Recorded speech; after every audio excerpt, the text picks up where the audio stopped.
కలుగును గాక, వారి కుటుంబానికి విడుదల కలుగును గాక, వారి వ్యక్తిగత జీవితాలకు విడుదల కలుగును గాక, వారి పాప బంధకాల నుంచి వారికి విడుదల కలుగును గాక నాయన. రోజు ఏడుస్తున్న పరిస్థితుల్లో నుంచి నాయన వారికి విడుదల కలుగును గాక. వేదన పడుతున్న స్థితిలో నుండి వారికి విడుదల కలుగును గాక.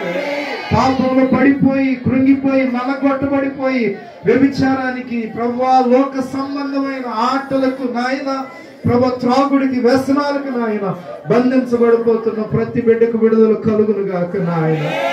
నీ గొప్ప విడుదల ప్రతి బిడ్డకు మీరు దయచేస్తున్నారని నమ్ముతూ ఉన్నాం. ఈ నెల ఆనందకరమైన నెలగా, క్షేమకరమైన నెలగా, సంతోషకరమైన నెలగా, విడుదల పొందిన నెలగా నాయన ఇక్కడున్న ప్రతి బిడ్డకు కలుగును గాక దేవా. నీవే ప్రతి కుటుంబాన్ని ఇక్కడ నిలబడి చేతులెత్తిన ప్రతి బిడ్డను కూడా యేసు నామములో నీవే ఆశీర్వదించమని యేసు నామములో ప్రార్థిస్తున్నాను తండ్రి.